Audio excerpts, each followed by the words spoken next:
नमस्कार साथीहरु, म राजु पौडेल। आज पनि म तपाईहरु समक्ष नेप्सेको अपडेट र निरन्तर रूपमा टप टर्नओभरमा पढ्न सफल एउटा हाई टु पावर कम्पनी जो आज टप गेनरमा पनि पढ्न सफल भएको छ, एएचपीसी। यो कम्पनीको चिरफार लिएर तपाईहरु समक्ष प्रस्तुत भएको छु र हिजोको दिनमा घरमा नेटको प्रब्लमले मैले भिडियो अपडेट गर्न पाएको थिइन र अस्तिको दिनमा मैले यो प्राइम कमर्सियल बैंकको शेयर अहिलेसम्म किन खातामा आएन भनेर धेरै साथीहरुले जिज्ञासा राखेको हुनाले सिभिल क्यापिटलमा बुझ्दाखेरि यसपाली जुन नगद लाभांशको लागि छुट्याएको जुन प्रतिशत छ त्यो प्रतिशतले नपुग्ने भएको हुनाले ट्याक्स पनि तिर्नुपर्ने भन्ने जुन सिभिल क्यापिटलले मलाई जानकारी गरायो, त्यही जानकारीका आधारमा मैले त्यो भिडियो निर्माण गरेको थिएँ। यदि भोलिका दिनमा प्राइम कमर्सियल बैंकले ट्याक्स पनि तिर्नुपर्ने भनेर सूचना आयो भने त्यही अनुसार त्यो भिडियोमा भने अनुसार तपाईले सजिलैसँग ट्याक्स तिर्न सक्नुहुन्छ। अहिले नो एभाइलेबल किन आइराखेको छ त भन्दाखेरि सिभिल क्यापिटलले भने अनुसार प्राइम कमर्सियल बैंकले 2-4 दिनमा निर्णय गर्दै छ भन्ने कुरा जानकारी गराएको थियो भन्ने कुरा हजुरहरुलाई अवगत गराउँदै अब म आजको भिडियोतर्फ तपाईहरुको ध्यान केन्द्रित गर्न चाहन्छु। भिडियो सुरु गर्नुभन्दा अगाडि हाम्रो यो स्टक गुरु युट्युब च्यानलमा तपाईहरुलाई हार्दिक स्वागत गर्न चाहन्छु र अहिलेसम्म पनि हाम्रो च्यानललाई सब्स्क्राइब गर्न भ्याउनु भएको छैन भने तल लेखिएको सब्स्क्राइब बटनमा एक क्लिक गर्नु होला, साथै बेल बटनमा पनि एक क्लिक गर्नु होला भन्दै अब म आजको नेप्सेको अवस्था के छ भन्ने बारेमा एउटा महत्त्वपूर्ण जानकारीमूलक भिडियो तपाईहरु समक्ष प्रस्तुत गर्न गइराखेको छु।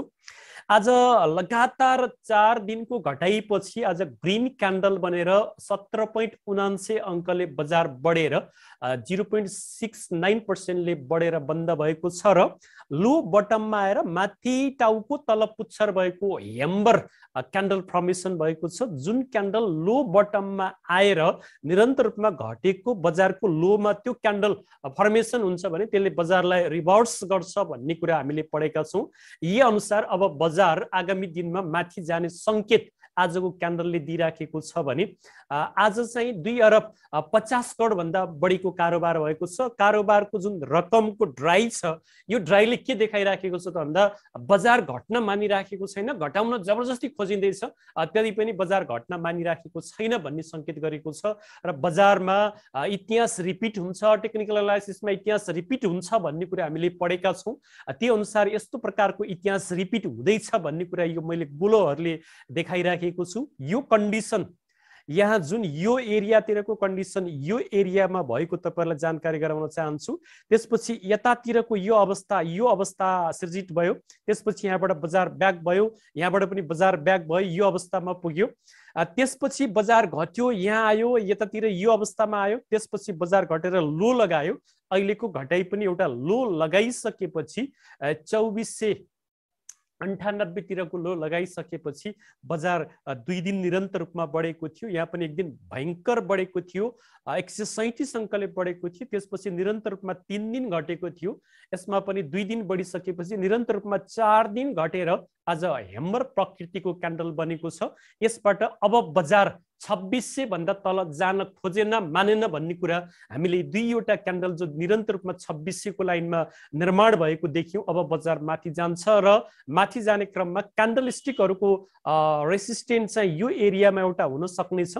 यो 2700 को एरिया एकदमै स्ट्रङ रेसिस्टेन्टको रूपमा हुन सक्ने छ र ट्रेन लाइनबाट हेर्दाखेरि अहिले ट्रेन लाइन एकचोटी दुईचोटी तीनचोटी सम्म यो ट्रेन लाइनलाई तोड्न खोजेको थियो बजारले, तर तोड्न सकेन। अब चाहिँ हामीले के भन्ने पढेका छौं त भन्दाखेरि ट्रेन लाइन 3 पटकसम्म टेस्ट गरिसकेपछि त्यो पुरानो ट्रेन लाइन एक्सपायर भएर न्यू ट्रेन लाइन बन्छ। डाउन ट्रेनमा छ भने अप ट्रेनमा जान्छ, अप ट्रेनमा छ भने डाउन ट्रेनमा जान्छ भनेर हामीले थ्योरिटिकल कुराहरु पढेका थियौं। त्यो अनुसार अबको यो गन्तव्य यात्रा यदि माथि गयो, यसैगरी ट्रेन लाइन तर्फ क्यान्डलहरु अगाडि बढ्यो भने सजिलैसँग यो ट्रेन लाइन तोड्न सक्ने अवस्था सिर्जना हुन्छ कि भन्ने मलाई लागेको छ। यसरी हेर्दाखेरिको अवस्था यस्तो छ भने यदि बजार तलै आयो भने यही 2600 स्ट्रङ सपोर्टको रूपमा देखिएको अवस्था जानकारी गराउन चाहन्छु भने यता फिबोनाचीको जुन यो सपोर्ट छ यो सपोर्टबाट हेर्दाखेरि हामीले दुईवटा सपोर्ट जोन बनाएका थियौं, सपोर्ट एरिया 1 र सपोर्ट एरिया 2। अहिले सपोर्ट एरियामै बजारले एकदमै सपोर्ट लिएको अवस्था देखिन्छ। यहाँ 2-3 दिनसम्म यो एरियामा जो फिबोनाचीको 0.5 50% रिट्रेस पनि थियो। बजार घटिसकेपछि घटेर बढिसकेपछि त्यसले 50% रिट्रेस लिन्छ भन्ने कुरा हामीले पढेका थियौँ। त्यही अनुसार 2620 भन्दा माथि गएर आज बजार बन्द भएको छ। 0.5 लाई तोडेर ब्रेकआउट गरेर बजार बन्द भएको छ। अब यहाँभन्दा तल जाने अवस्था देखिँदैन र अब यसको गन्तव्य भनेको 0.382 जो स्ट्रङ गन्तव्यको रूपमा रहनेछ, जो 2700 को लाइनमा छ। यसलाई तोड्न सफल भयो भने मात्रै बजार निरन्तर माथि जाने सम्भावना हुन्छ। त्यसपछि 0.236 त्यसपछि योभन्दा अगाडिको हाईमा बजारले चुम्न सक्ने अवस्था देखिन्छ। अब यतातिर बाई गरेकाले यतातिर सेलिङ दिन सक्ने अवस्था देखिन्छ। अब हिजो आज हामीले बाई गरिराखेका छौँ भने यहाँनिर गएर हामी केयरफुल हुनुपर्ने हुन्छ। सेलिङ आउँछ कि आउँदैन, यहाँ ठोकिँदैमा हामीले बेच्ने होइन। यहाँ गएर क्यान्डलहरू ठोकियो र त्यसलाई तोड्न सकेन, भोलिपल्टको क्यान्डलको क्लोजिङ यहाँ ठोकिएको क्यान्डलको क्लोजिङ भन्दा तल क्लोज दियो भने त्यसपछि फेरि तल आउन सक्ने सम्भावना हुन्छ। तर अब जुन टेक्निकल टुल्सहरूले बजारलाई पोजिटिभ वेभ देखाइराखेका छन्, तर बजारको फन्डामेन्टल जुन टुल्स छ, ब्याज दर अलिक बढ्ने हो कि तरलताको समस्या अझ जटिल हुने हो कि श्रीलङ्काको अवस्था सिर्जित हुने हो कि रसिया युक्रेनको युद्ध के हुने हो भनेर लगानीकर्ताहरू एकदमै अन्यलमा बसेको अवस्था छ। मेरो विचारमा अब चुनाव हुने वातावरण सृजना हुँदैछ, चुनाव हुन्छ नै। चुनाव हुने सँगसँगै बजारमा तरलताको पनि सहज हुनेछ र निम्ने बेलाको बत्ती भने चाहिँ अब जाने बेलाको अर्थमन्त्री पनि एकदमै तातिएर तरलतालाई सहज बनाउनलाई, ब्याङ्कको ब्याज दरलाई नियन्त्रण गर्नको लागि एकदमै खटेको अवस्था सामाजिक सञ्जालमा हामी देखिराखेका छौँ। यसले गर्दाखेरि अब तरलताको समस्या सहज हुँदै जाने र वैशाखमा चाहिँ ब्याज दर पनि घट्न सक्ने सम्भावना पनि विभिन्न कुराहरू सुन्नमा आएका छन्। त्यसले गर्दा अब बजार माथि नै जान्छ। 2600 भन्दा तल जान सकेन। सेलरहरूले सेलिङ दिएको छैन। जुन भोल्युम परेको छ त्यो भोल्युम अनुसार सेलिङ परेको छैन भन्ने कुरा हामीले बुझ्छौँ। यसरी हेर्दाखेरि बजारको अबको गन्तव्य यतातिरको हुनेछ भन्ने कुरा म तपाईँलाई जानकारी गराउन चाहन्छु। किन भन्दा यता यसभन्दा अगाडि पनि ती तीनवटा क्यान्डलले रेसिस्टेन्ट लिएका थिए, यतातिर पनि रेसिस्टेन्ट छ। त्यसकारण यो 2700 को एरिया भनेको स्ट्रङ रेसिस्टेन्टको रूपमा देखिनेछ भने अन्य टेक्निकल टुल्सबाट जानकारी गराउँदाखेरि जबसम्म यो बोलिन्जर ब्यान्डको मिडल ब्यान्डलाई तोडेर क्लोजिङ क्यान्डल दिँदैन तबसम्म बजारले फेरि अप्पर ब्यान्डसम्म चुम्ने अवस्था रहँदैन। अब हामीले यहाँसम्म खरिद गरेका छैनौँ भने यो मिडल ब्यान्ड तोडेर क्लोज दियो क्यान्डलले भने हामी इन्ट्री हुँदा हुन्छ र यो बोलिन्जर ब्यान्डको अप्पर ब्यान्डसम्म हामी कुर्दाखेरि राम्रो देखिन्छ। अब बोलिन्जर ब्यान्डको लोअर ब्यान्ड माथितिर फुक्न सुरु गरेको छ। अब भोलाटिलिटी चाहिँ अप ट्रेन्डमा जाने हो कि भन्ने बोलिन्जर ब्यान्डले देखाइराखेको छ भने यता भोल्युमले एभरेज भोल्युमकै नजिकै छ। तर आज बायरको भोल्युम परेको छ, ग्रीन भोल्युम बार बनेको छ। भोल्युमले त्यति साथ दिइराखेको छैन। बजार घटिराखेको बेलामा भोल्युमले साथ नदिनु भनेको एकदमै पोजिटिभ कुरा हो भनेर हामीले पढ्ने गरेका छौँ। यो पनि पोजिटिभ छ। आरएसआई डेको हेर्दाखेरि फेरि एउटा लो लगाएर 43 सम्म आएर यहीँबाट फर्केको अवस्था देखिन्छ। आरएसआई को एउटा रेन्ज यहाँ लिएको अवस्था देखिन्छ। अब यहाँबाट आरएसआई अब 60 सम्म पुग्छ कि पुग्दैन त्यो कुरा हामीले हेर्नुपर्ने हुन्छ। 60 मा गएर ठोकिएर डबल टप बटम बनाएर एम बनाएर फेरि तलै झर्यो भने हामी एक्जिट हुनु पर्यो। यदि 60 काटेर 60 को रेसिस्टेन्स तोडेर 60 माथि नै सपोर्ट लिएर फर्क्यो भने फेरि हामी वेट गर्नुपर्ने हुन्छ। डेको आरएसआईबाट एकदम पोजिटिभ छ भने 1 आवरको टाइम फ्रेमबाट हेर्दाखेरि 1 आवरकोले अझैसम्म 60 काट्न सकेको छैन। यसलाई 60 काटेर माथि यसरी गयो भने बजार फेरि अप ट्रेन्डमा जान सक्ने सम्भावना हुन्छ भने विकबाट हेर्दाखेरि विकको आरएसआई पनि फर्केर माथितिर गइसकेको अवस्था देखिन्छ। मन्थबाट हेर्दाखेरि मन्थको आरएसआई पनि फर्केको अवस्था देखिन्छ। यसरी आरएसआई को टाइम फ्रेमबाट हेर्दाखेरि बजार अब पोजिटिभ वेभमा जान लागेको हो कि भन्ने सङ्केत गरिराखेको छ भने यता एमएससीडीले 14 मार्चको दिनै हामीलाई बुलिस क्रसओभर गरेर देखाइसकेको छ। एमएससीडीले पुरै बाइङ सिग्नल दिइसकेको छ। एमएससीडी ले मात्रै होइन, यी हिस्टोग्राम बारहरू पनि जिरो लाइन भन्दा माथि लम्बिने क्रम सुरु भएको छ।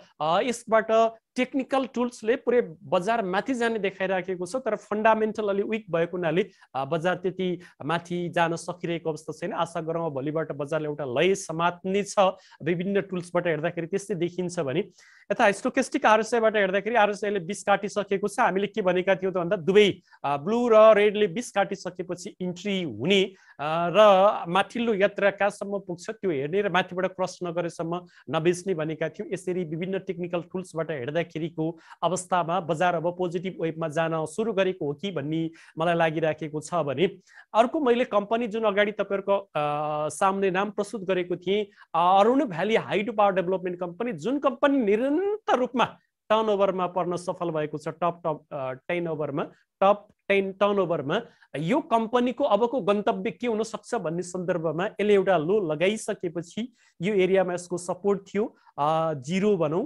त्यसपछि यसले ब्याक भएर आज एकदमै बुलिश क्यान्डल बनाएको छ। 0.236 जुन थियो पहिलो यसको फिबोनाची रेसिस्टेन्स, यसलाई तोडेर आज 520 मा बन्द भएको छ।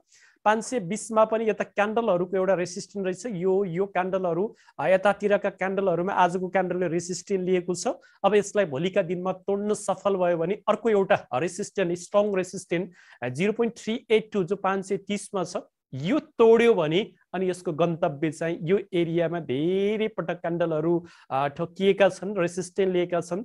यो एरिया भनेको 560 देखि 544 सम्मको एरिया यसको लागि एउटा रेसिस्टेन्स हुन सक्ने अवस्था देखिन्छ भने त्यसपछि यसको 0.618 जुन 567 तिर छ त्यसलाई तोड्यो भने मात्रै यसले पहिलाको हाईलाई चुम्न सक्ने अवस्था रहन्छ। यसले एकेपीएल को लाखौं किता शेयर बेच्ने कुरा गरिराखेको छ। धितोपत्र बोर्डले स्पष्टीकरण सोधेको पनि जवाब दिइसकेको छ। सायद यसले बेच्न पाउने होला। त्यो बेच्यो भने थर्ड क्वार्टरमा यसको आकर्षक रिपोर्ट पनि आउन सक्ने सम्भावना छ। त्यही भएर बिग फिशरहरु यो कम्पनीको शेयरमा एक्युमुलेट गर्दै बसिराखेको हुनाले सधैं यो टप 10 टर्नओभरमा पर्न सफल भएको हो कि जस्तो मलाई लागिराखेको छ। यसरी फिबोनाचीको रेसिस्टेन्सबाट हेर्दाखेरिको अवस्था यस्तो छ भने अन्य टेक्निकल टुल्सबाट हेर्दाखेरि आज यो एएचपीसी ले चाहिँ बोलिन्जर बेन्डको मिडल बेन्डलाई रेसिस्टेन्स बनायो। यो बेन्ड तोड्न सकेन। भोलिको दिनमा तोड्यो भने यसको यात्रा चाहिँ अप्पर बेन्डसम्म हुन सक्ने सम्भावना रहन्छ। यता चाहिँ लो बेन्ड माथितिर फुकिसकेको छ। अब भोलाटिलिटी माथि जान सुरु गरेको हो कि भन्ने संकेत बोलिन्जर बेन्डले गरेको छ भने भोल्युमले आज एभरेज भोल्युमलाई टच गरेको छ। भोल्युमले साथ दिएको अवस्था देखिन्छ। निरन्तर रूपमा ड्राई भोल्युम परेको बेलामा आज भोल्युम सहित मूल्य वृद्धि भएको छ। धेरै राम्रो कुरा। भोल्युम पनि बढ्ने र मूल्य पनि बढ्नु भनेको एकदमै पोजिटिभ कुरा हो भन्ने हामीले बुझ्नुपर्ने हुन्छ। आरएसआई लगभग यतैतिर आएर 41 तिर 42 तिर आएर सपोर्ट लिएर फेरि माथि लम्कन सुरु गरेको अवस्था देखिन्छ। अब आरएसआई का सपोर्ट रेसिस्टेन्सहरु यहाँ एउटा रेसिस्टेन्स छ जो आज लगभग त्यही पुगेको छ। त्यसपछि यतातिर यसको आरएसआई को रेसिस्टेन्स हुन सक्ने छ जुन यतातिर पनि छ। त्यसपछि भनेको 60 मै यसको रेसिस्टेन्स हुन सक्छ। 60 तोड्छ कि तोड्दैन भन्ने कुरा हामीले विचार गर्नुपर्ने हुन्छ। बाइङ गर्नु भएको छ भने अब तपाईहरु 60 सम्म हेर्नु पर्ने अवस्था देखिन्छ।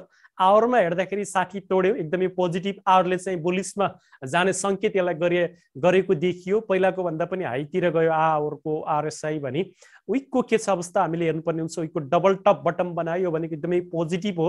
डब्लु फ्रेम बनाएर यो माथि जान सुरु गर्यो। विकमा पनि यो पोजिटिभ देखिराखेको छ भने मन्थमा पनि 60 मा सपोर्ट लिएर फेरि माथि गएको अवस्था देखिन्छ। यसरी हेर्दाखेरि हरेक इन्डिकेटरबाट यो कम्पनीको यात्रा अब पोजिटिभ वेभमा जान सुरु गरेको हो कि भन्ने देखिएको छ। तर यता एमएसीडी ले अझै बाइ सिग्नल दिएको छैन। 12 डेजले 26 डेजलाई जब क्रसओभर गर्छ यसलाई बुलिश क्रसओभर भनिन्छ। बुलिश क्रसओभर गरेपछि हामी एन्ट्री भयो भने सुरक्षित लगानी हुन्छ र यता हिस्टोग्राम बार 0 लाइन भन्दा माथि बन्न सुरु गरे भने यो कम्पनीको शेयरमा हामी एन्ट्री हुँदा जति फाइदा एउटा मार्जिन आउन सक्छ भन्ने कुरा हामी तपाईहरुलाई जानकारी गराउन चाहन्छौं भने यता स्टोकेस्टिक आरएसआई ले क्रस गरेर फेरि मुई खाएर यो रेडलाई टच गरेर फेरि माथि जान सुरु गरेको छ। भोलिको दिनमा रेड र ब्लू कलर यो 20 भन्दा माथितिर लग्यो भने यो कम्पनीको शेयरले फेरि पहिलाको एउटा हाई चुम्न सक्ने अवस्था देखिन्छ स्टोकेस्टिक आरएसआईबाट हेर्दाखेरि।